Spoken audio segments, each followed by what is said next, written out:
Hey, do me a favor. Picture a salesperson in your mind real quick. What do you see? Do you see the plaid jacket, maybe someone kicking the tires on a used car? If you're only seeing a man, can you think twice about that? If you're only seeing an older person, can you think twice about that? See, a seller is someone that's there to help you. And that's what you want to see. Male, female, old, young. What barriers are we putting in place for others or for ourselves? Let's talk about that with Lauren Valentine of the Ruby Group next on Purpose Under Pressure. Well, the heat is on. Let's get cooking. This is Purpose Under Pressure. It's a podcast about people like you and me. We're business folks. We're organizational leaders. We're trying to make a difference in the sales world, revenue generation. We're trying to do the right thing. And we wake up in the morning, we swing our legs out of bed, we put our feet on the floor, we go get it. And ultimately, almost daily, maybe hourly, pressures come along and try to knock us off our path. And this podcast is about what happens when we want to overcome those pressures without giving up on our purpose. We don't want shortcuts. We don't want quick fixes. We want to do it right. Those pressures get strong, though, and that's what this show is all about. So thank you for coming back to it. If you are back and you've seen it before and you like it enough, do me a favor and like it or follow us or click that little thumb that says, yeah, thumbs up. This is cool. Maybe tell your mom or a friend or your son or daughter. Just let other people know this podcast exists. There's 1,000,000,001 podcasts out there. Why should someone listen to this one? Well, because you said so. And I do appreciate your support coming back, but also telling your friends so that we can expand this movement. Purpose Under Pressure is and always has been and will be for quite some time, brought to you by my friends at Sandler by the Ruby Group. They are serving sales professionals nationwide from Akron and Columbus, Ohio. They're also in Jacksonville, Florida. They're in Capital Region, upstate New York, which is what we're going to talk about today. And they provide sales training, revenue strategies, business growth for businesses that are trying to do things on purpose, for sellers that are trying to do things on purpose. They're not about gimmicks. They're not about tricks. They're not about, fancy closing conversations or reasons, ways to get someone to sign on the dotted line. They're about conversations. They're about win-win solutions that's going to help your business, but it's going to help your customer. That's what it's all about. If you can uncover that, you've done a job well done in sales, and that's what the Ruby Group is all about. You can check them out online at therubygroup.sandler.com. I've done these shows, Purpose Under Pressure shows, for 9 seasons now, and the best episodes have been the ones with trainers and partners from the Ruby Group. It makes sense. They've seen the pressure, they've overcome the pressure, and they're helping others to do it too. Today is one of those episodes. I'm excited for you to meet Lauren Valentine. She's a partner at the Ruby Group and in charge of leading the expansion into the entire state of New York and probably up and down that region. So, Lauren, welcome to Purpose Under Pressure. Thanks for having me. I'm really glad you're here. I'm glad you're there as well as you continue to build. I've known Mike and Ken and Jordan and Jason and the team for a long time, and I know they have a growth mindset that does not stop. It transfers to their customers. That growth mindset, that bulldog mentality of getting the right things done on purpose transfers to their customers, but it also helps them to grow. And I know Sandler by the Ruby Group, last I checked, was the second most successful Sandler sales training organization in the country. I imagine they still are and probably looking towards becoming number one, but you're a big part of that. So Lauren, thank you for all that you're doing for them. Thank you. Yeah. So tell us about that. It's not easy to start a brand new organization. Tell us what you're about, what your purpose is, and kind of why you are excited to do what you do for the Sandler organization and the Ruby Group in particular. Brag a little bit. You've earned it, Lauren. Sure. So, it kind of goes back to when I got started in sales. And I always like to tell people that I got into sales by accident. And I find that resonates with most sales professionals. Yeah. And, early in my career, I was working for a small startup organization. The founder and owner was the primary salesperson at that time, and they were looking to build out a sales organization and add people to that team, but didn't have anyone yet. And I've always been a go-getter, going above and beyond, and just kind of by accident, I landed a new client for the organization. And so I quickly found myself then interviewing for an open sales position with that company. And I thought it was a great opportunity for growth at that time, but I also recognized that, it was a new experience for me. I didn't have any formal sales experience at that time in my career. And so that's when I originally found Sandler and went through the sales training program and found that it had a really big impact on my career and also personally in my life outside of sales as well.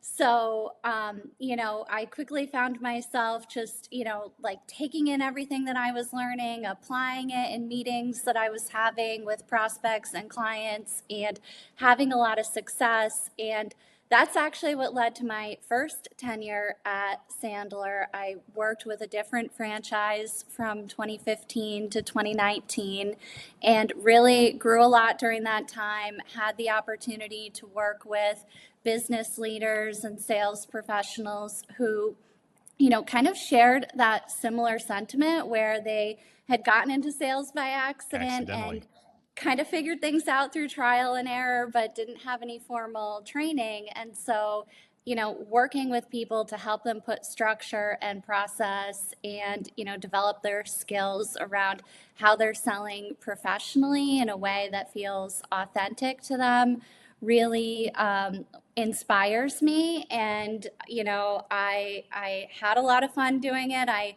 ended up leaving the Sandler organization in 2019. I had an opportunity with one of my clients to move into a sales leadership role, and I jumped at it. And I'm really excited to be back and, working with business leaders on, helping them to really drive revenue growth, but also build cultures that, people really want to be a part of. And I think that's the key. You mentioned accidental, jumping into sales accidentally. I think the first sales book I ever read, probably mid '90s, early '90s, was called "The Accidental Salesperson" by Chris Lytle. It was game changing for me. It's like, yeah, this is the way I want to be. And since then, I've had an opportunity to maybe not teach, but talk to young people at schools and things on career paths, and they want to be sales. Some of them want to be sales. I say, what do you want to be about? Why do you want to do sales? Well, I want to make money. I think Yeah. if you're young and you want to be a salesman, you might want it for the wrong reasons.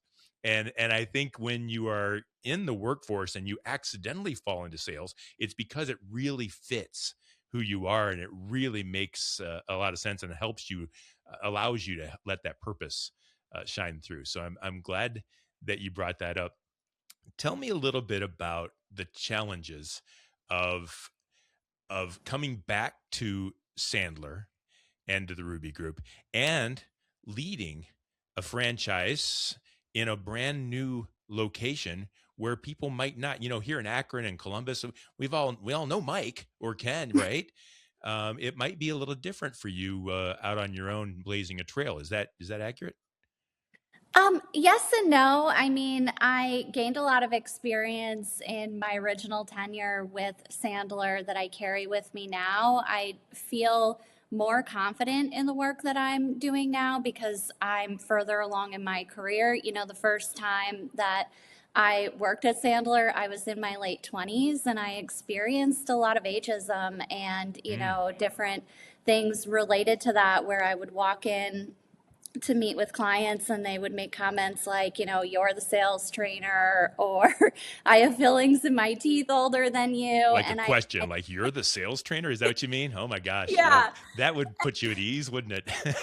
yeah. And, it was really, an obstacle that I had to overcome at that time in my career was, helping business owners recognize that I was in my late 20s at the time, but I still was able to help them. And some people just are not comfortable working with someone who's 10 or 15 or 20 years younger than them, and I had to accept that.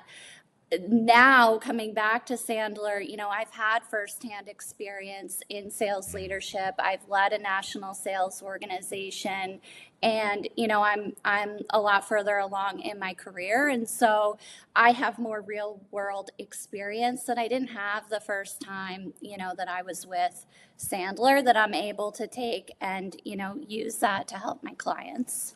So let's dive into that. Let's dive into some of those challenges of a sales trainer. And because not just about sales training, but anyone who is out there listening that is in sales knows you have some, people already think, "Oh, I don't want to talk to the salesman," or I don't want to be sold, or they already, even before they've met you, they're putting together an image of who you are, and that you sometimes have to, disable before you can get anywhere. You and I talked a little bit before the show about some of the issues you mentioned just now, ageism. You also talked about the challenges that women have in the role of sales. And I'm really interested in that because I don't think of it that way, but I know it's real. I know Yeah. it's real. And I bet you it's never, ever, ever in our lifetime is going to completely go away. And as I think about it now, I don't know a lot of female salespeople. I know the trainers at Sandler have always been, I think, typically male, if I can think back, at least at the Ruby Group. And you go to these conferences and they're full of men, Yeah. right? Let's talk about that. What's it like being a female seller in today's day and age? Yeah, I am a woman in a revenue generating role, and I work with a lot of women in revenue generating roles. And, it is interesting the comment that you made that, you don't necessarily think about it, because I find that that's true for a Yeah. lot of men who are in sales or responsible for revenue generation in some way, shape, or form. And it's not, I'm not picking on you when I say No, no, that, no. but It's okay. I know my own issues. You can't let me know of anything I don't already know about how screwed up I am. It's okay. You go right ahead. yeah, but it there are, and I don't share this from, a mentality of a victim either, really from a place of strength. And I think, recognizing that there are key differences in the experiences that we have as men versus women, and, different strengths that we bring, I think is, a way to empower us. But, you know, I will just say, like, I have talked to other men like you who, they're not thinking about it. They've made comments like, the best deals that I close are after hours. They're over dinner or at a late night, networking event, or at the hotel bar, after, the conference. And what they may not always be thinking about is that a lot of times those situations can be very uncomfortable for the women on their team, or for women in revenue generating roles. And I know from my own personal experience, and in, speaking with other women that I've worked with throughout my career, a lot of times if a male prospect or male client is asking to have a business dinner or meet after hours for happy hour, their intentions aren't necessarily about business. Mm, And, that's right. it can be a very uncomfortable situation. And I've worked with a lot of women who are not really sure how to navigate that, right? There's a lot of pressure on salespeople in general to meet their quota, to hit their numbers, etc., to, close a certain deal. And so, how do you navigate when those situations come up? You have all of these things going on in your head, like, I don't want to jeopardize the client relationship, or I don't want to miss out on this opportunity. But it can also be a very uncomfortable situation to be in. And, even networking, I've done a lot of networking throughout my career.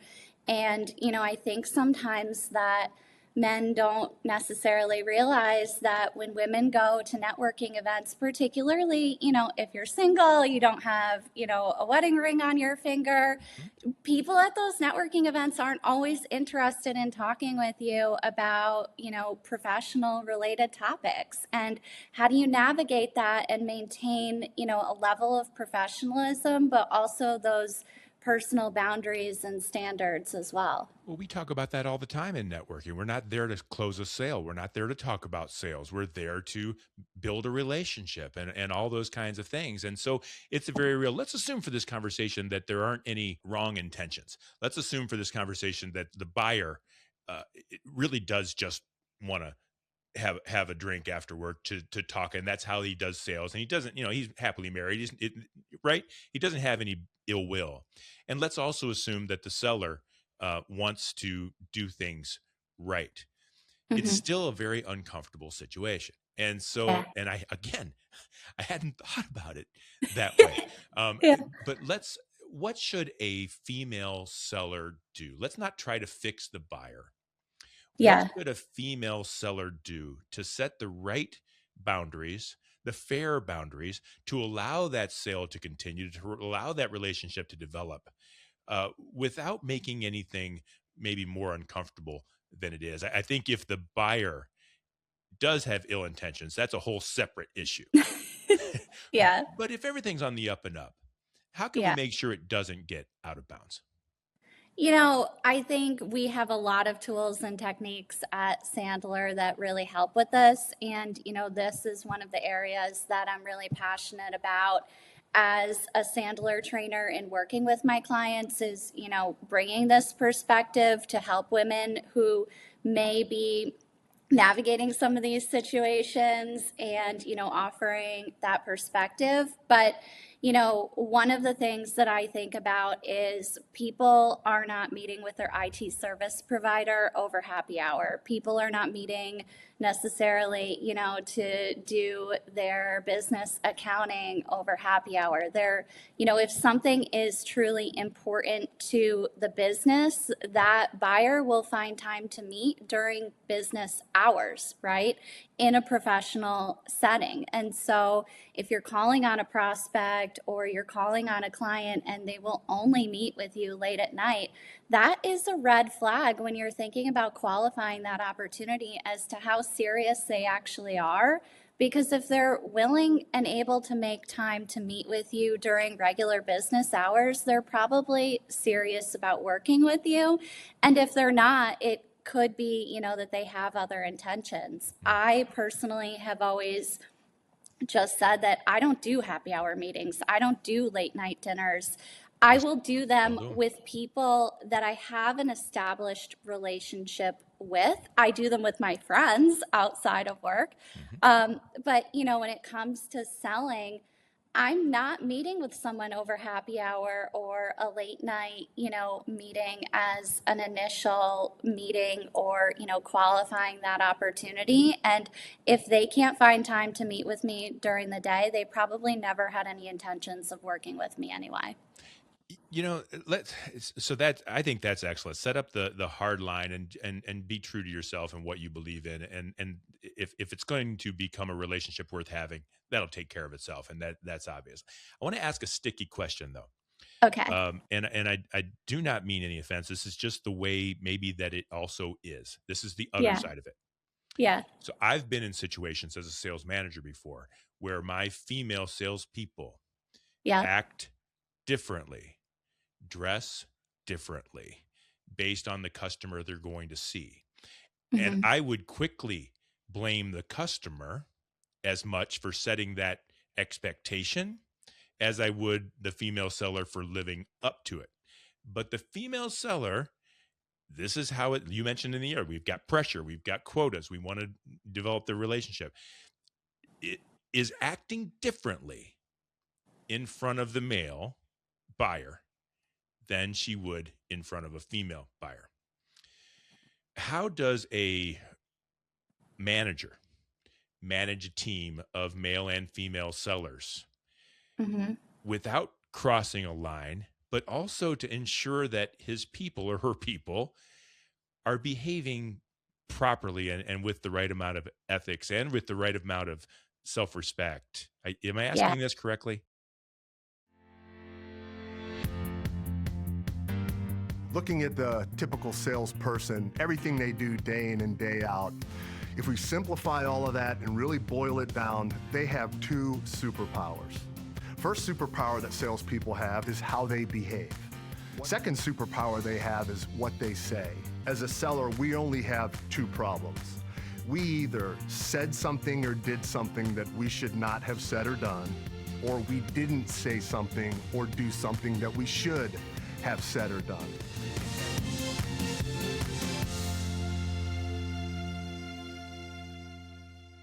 How does a manager manage a team of male and female sellers without crossing a line, but also to ensure that his people or her people are behaving properly and with the right amount of ethics and with the right amount of self-respect? Am I Yeah, asking this correctly?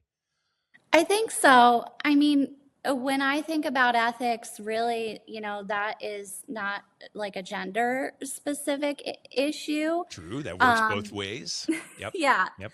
I think in sales, there is an element of, dressing to adapt to your client in the sense of, if I'm meeting with a financial institution and they're wearing suits, I will dress, much more formal than if I'm working with a client in, a blue collar industry where, they're wearing Carhartt, for example, or something like that, right? So, I think there is an element of, you want to match and mirror the dress code of your clients that you're meeting with.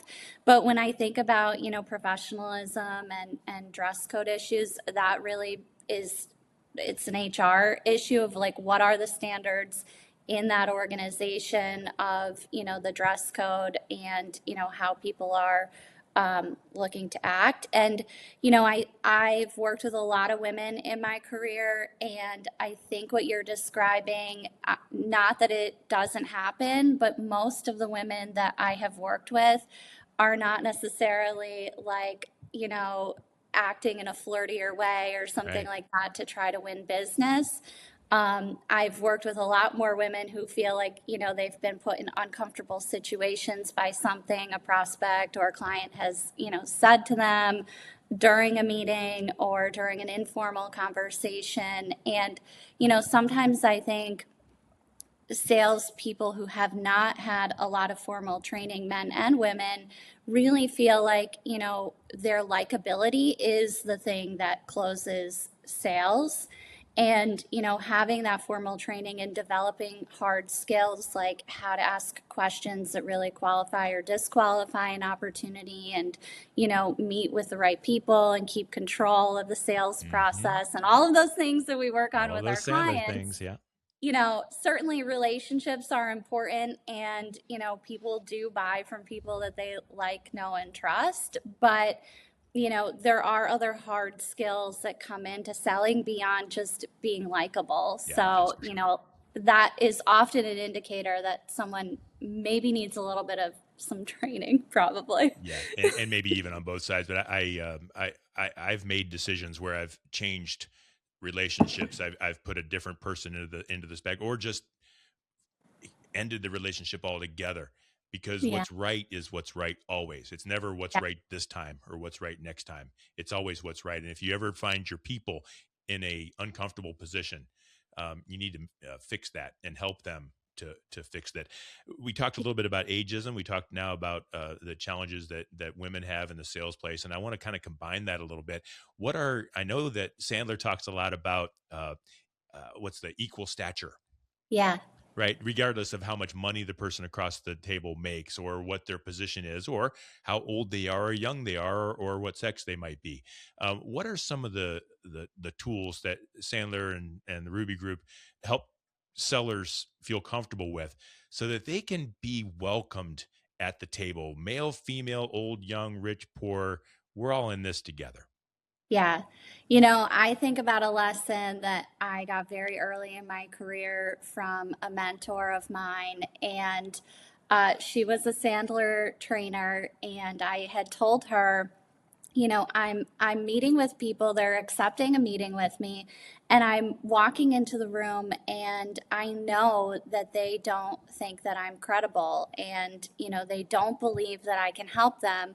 But the things that they've shared with me on the phone, prior to that meeting are indicators that, we could help them with sales training and coaching and consulting. And so, how do I get people to take me seriously? And she gave me some very real advice that has always stuck with me. And she said, you need to get over the fact that, they don't take you seriously. They're not going to when you walk in the room.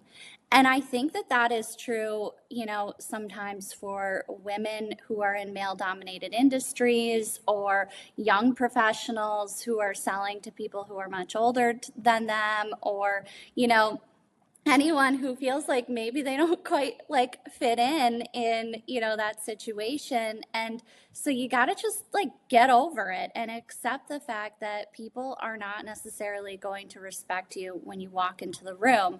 But what she said to me was, they will respect you by the time that you leave, based on how you conduct that meeting. And most people, no matter what their title says or how much money they make, there are a lot of people that are just flying by the seat of their pants, and they're going from one meeting to the next, and they're not really taking a lot of time to prepare and necessarily be intentional. And I think that's true a lot of times as a sales professional. When you're meeting with a prospect, they don't necessarily think that there's a lot that they have to do necessarily to prepare for that meeting, because they expect that the salesperson's going to give them a lot of information, right? And so the key really is taking that time. And what she shared with me is, you have to work harder. You have to show up to those meetings more prepared than they are. And how you conduct that meeting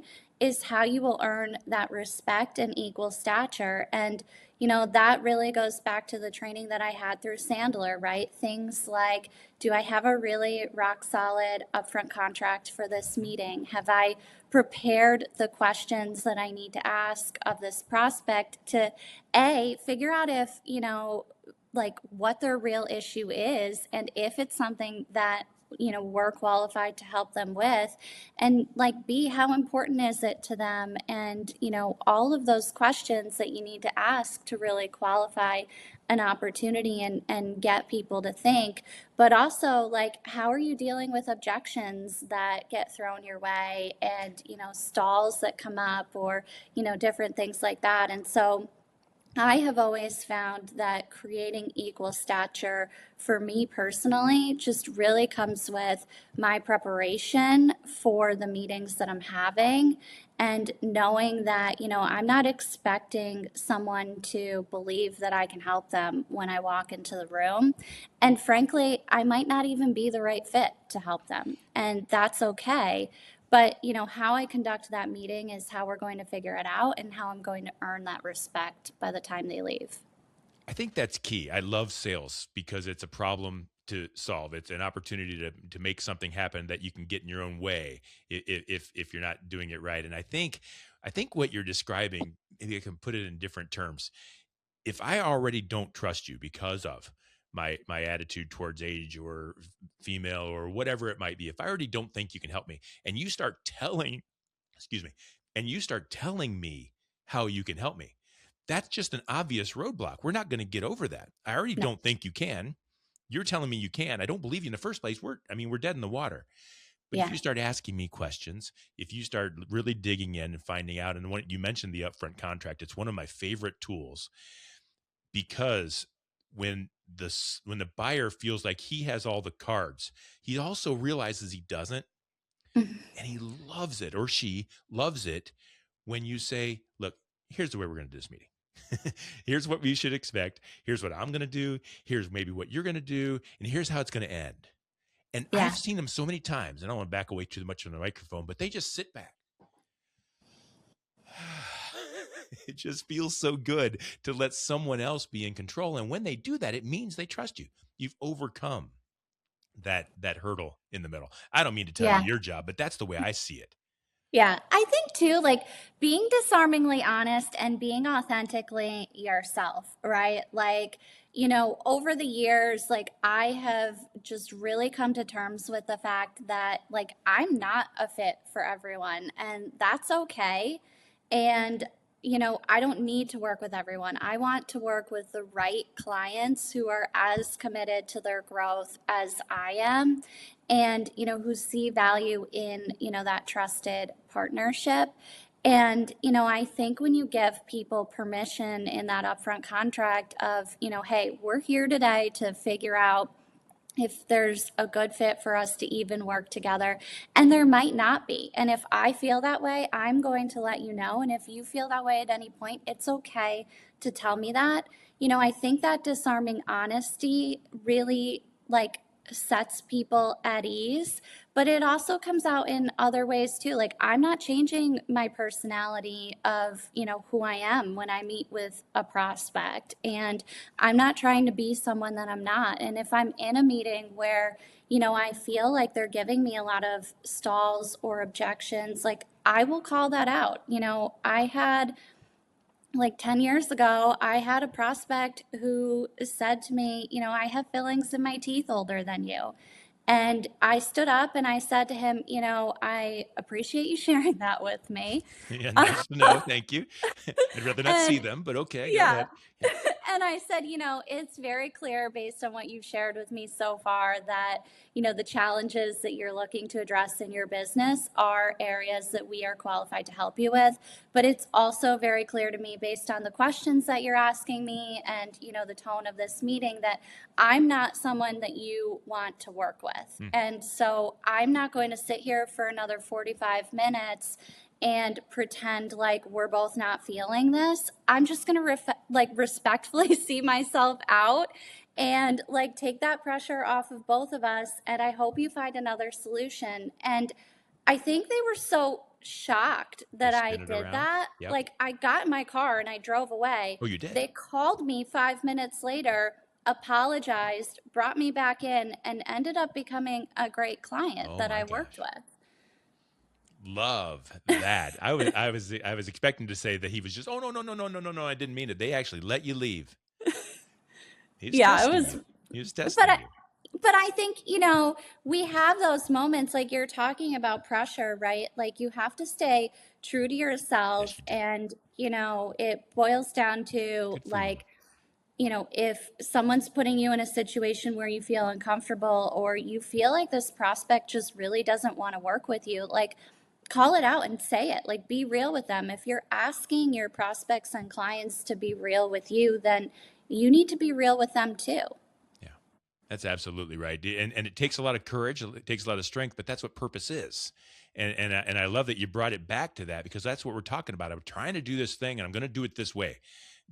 They don't always want you to or think they want you to, and they've got better ideas, and that's called pressure. I knew I could talk to you forever. We're already running long.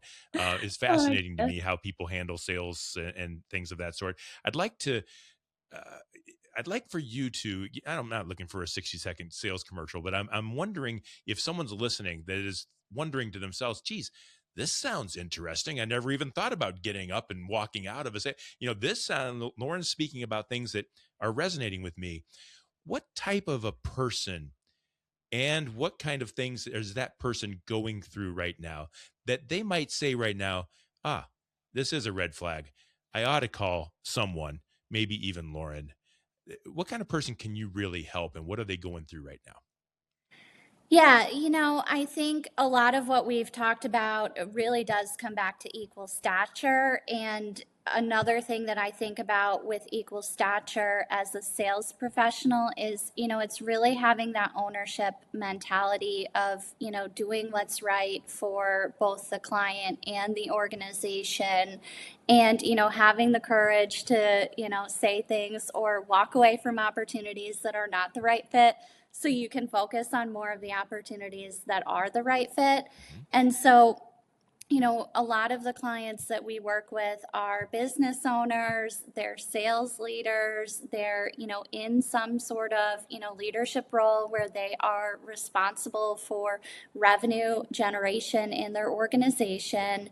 And, they're looking at what's happening and they're seeing that, maybe my pipeline looks great, but, it's not, it's never accurate. Or, we're having deals that are kind of getting stuck in the middle of that pipeline and, they're not moving forward to a yes or a no. Our sales cycle is dragging on a lot longer than it should, or, we're discounting margins in order to, win business instead of selling, at the full profit margins, that we ideally want to.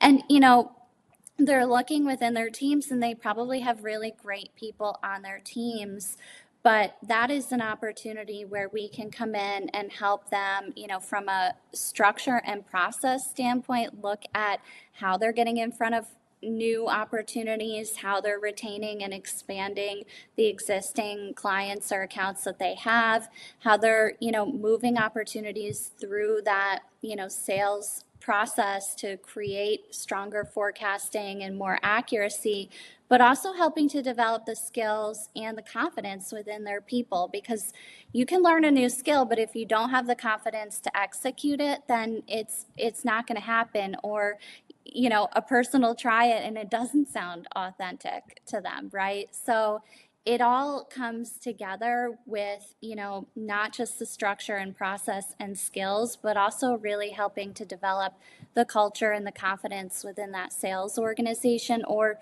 really frontline teams as well. When we think about revenue generation, it's not just salespeople that are responsible for that. You have frontline teams, you have service technicians, you have, all sorts of people within your organization that are interfacing with prospects and clients that play some role in, the overall health of the organization. And if it's not going well, we blame marketing. Right. Right. If it's not going well, it's not my fault. It's marketing.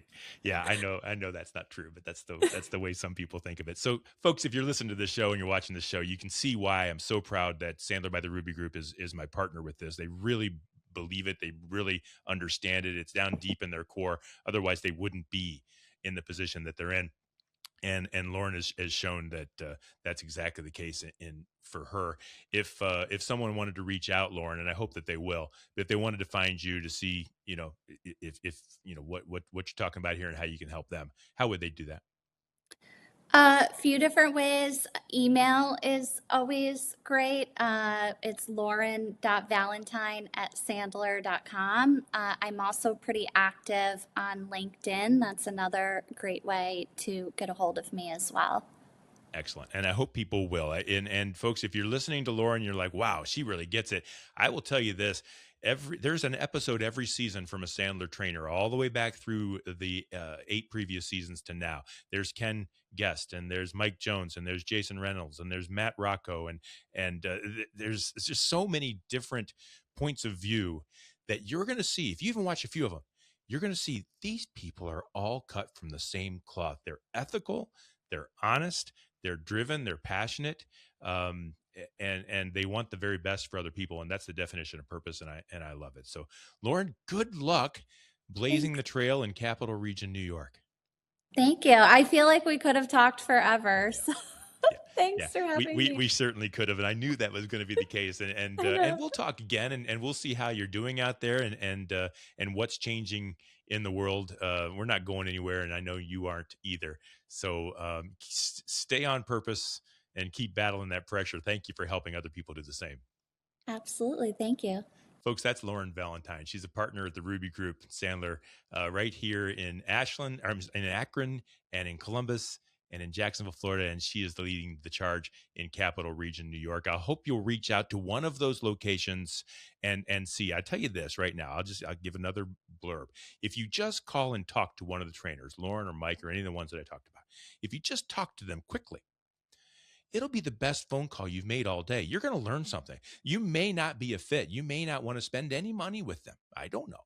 But I will tell you that it's going to be the best call you make, because they're going to share something that's going to make sense, and it's going to trigger something for you that's going to help you do the next right thing. I promise you that. And I also promise you they're not going to try to sell you anything. I think they're so busy, you're going to have to earn a place at the table. So go ahead and make that call. You can check them out online at therubygroup.sandler.com. And I thank you very much, Lauren, and the rest of your team for being a part of Purpose Under Pressure. It's brought to you by Sandler, by the Ruby Group. Sellers are under pressure to perform, and Sandler helps you to succeed on purpose. You'll find all past episodes of Purpose Under Pressure at bryanmediastrategies.com/podcast and wherever you stream your favorite shows. We do this every week, and we will see you next time on Purpose.